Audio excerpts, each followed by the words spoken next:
the teams locked into a good one here. 21 all the score as the kick's away. Fielded near the back of the end zone. And this will not be returned. It'll come out to the 25. At their own 25-yard line.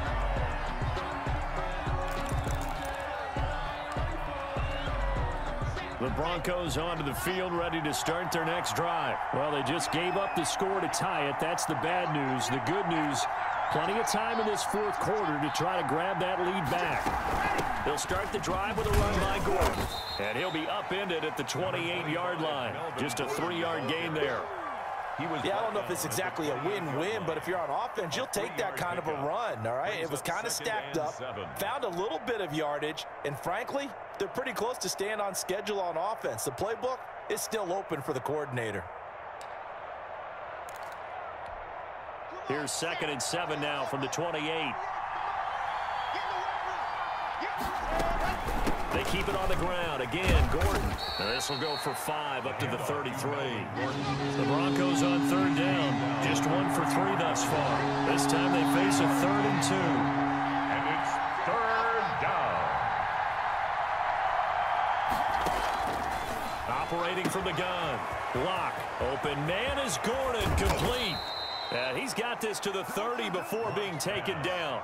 Complete. He was not the primary target. They expected to get the ball downfield. Instead, checked it down. An old coach of mine used to say to us all the time, when they check it down, that should end the down. In this case, though, he foiled that in a big way and turned it into a big play.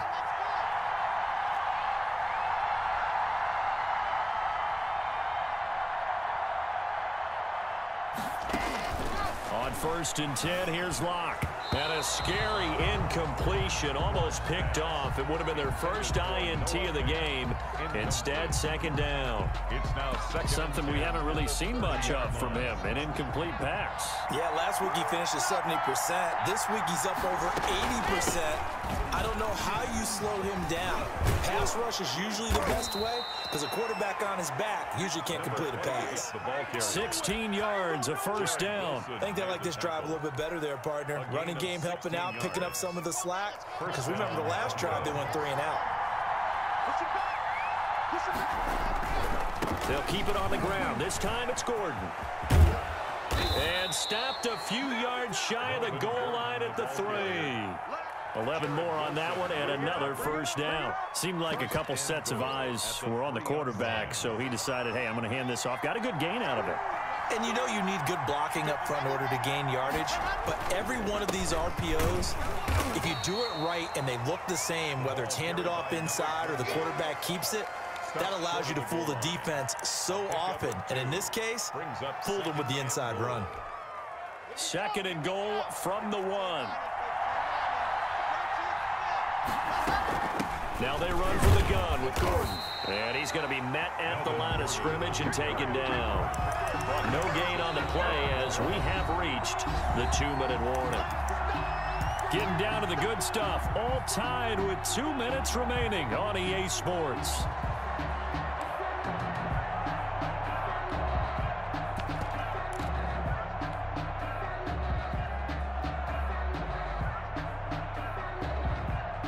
So it's Bronco football as we get you reset here.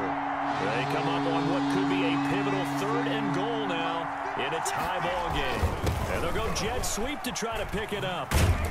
And this one will wind up with them losing yardage back to the 4-yard line. And now right out of the 2-minute break, we'll get a timeout used defensively with 1:56 to go. The Bronco field goal, a 21-yard attempt. The kick by McManus is good. And they have taken the lead here in the final 2 minutes.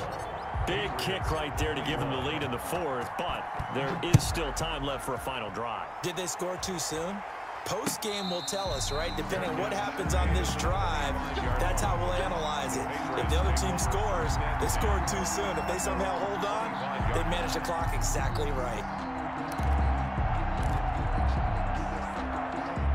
New New England with a first down as they begin the drive. And coming off a one-play drive that was so deflating for the defense, what's their mentality? How do they rally here and stop this offense? Well, hopefully there's some determination that sets in because they weren't ready to go on the last one. Give all the credit to the offensive guys for getting it done, but to allow a run of that length, that's just not being prepared. So now, are they determined? Are they ready to read their keys and make the proper plays? And we'll see how determined they are.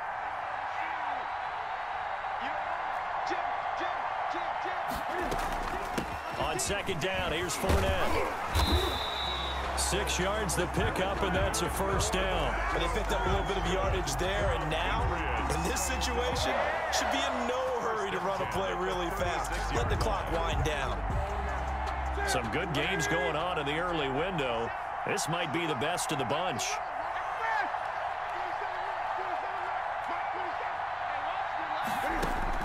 Now it's Newton. Flushed out right. And his throw here's incomplete. As soon as I saw him break contain and get outside, my first thought and my eyes gravitated downfield because nowadays, most of these quarterbacks, when they do that, they want the big play downfield. They don't want to throw it short. In this case, he took the shot. It fell incomplete.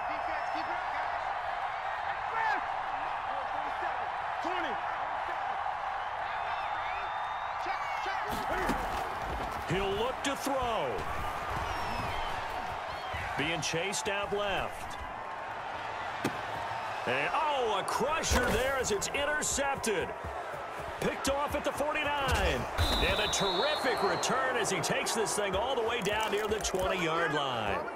When you talk about making winning plays, that is a winning play at this stage of the game. To come up with that interception, huge. I like how you identified that because most people think winning plays are the offense trying to get it done.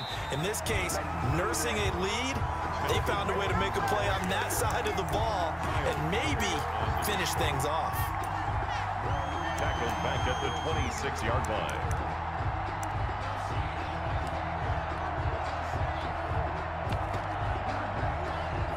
Second and long, but you got to figure this almost certainly another run.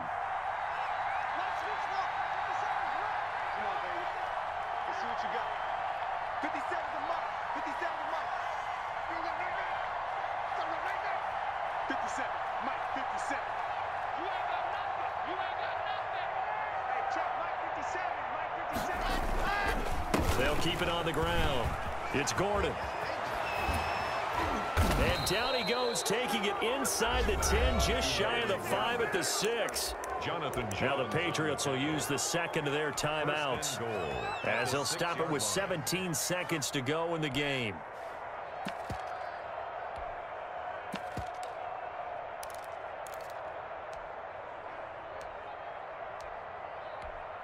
It's first and goal, and a late touchdown at this stage could officially salt this one away. The win for the Broncos seemingly assured. They go down to a knee.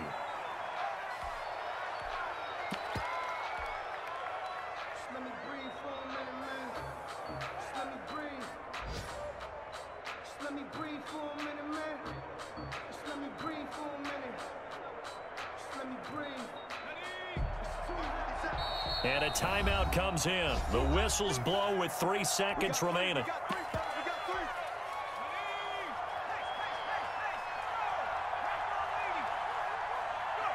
And they'll indeed take a knee. Today's final score. So this one will wind up a Denver victory. And they say it's never easy to come into Denver to win because of the altitude. They look pretty comfortable in the altitude. They certainly did. I'm not quite sure how they got prepared. And it's always been a big debate about what to do. I lived out there at one point. I lived in Colorado Springs. And I remember saying to someone after my second or third day there, like, this altitude thing, this is no big deal. And day 4, it hit. And it hit hard. And it took me a while to get ready and get acclimated. So some teams, they like to come in early, try and get on a schedule and feel good with it. Other teams say, forget it. Let's not let the effects jump on us. They come in as late as possible, as close to kickoff, and play. Whatever way they did it, it worked in this one. So for the Broncos, it's a rare bright spot in what's been a tough season as they move to 2-7 now on the year. And they will head home next week to take on the Pittsburgh Steelers. Meanwhile, for New England, they are barely afloat as they fall to 4-5. And they'll be at home for watching the NFL on EA Sports.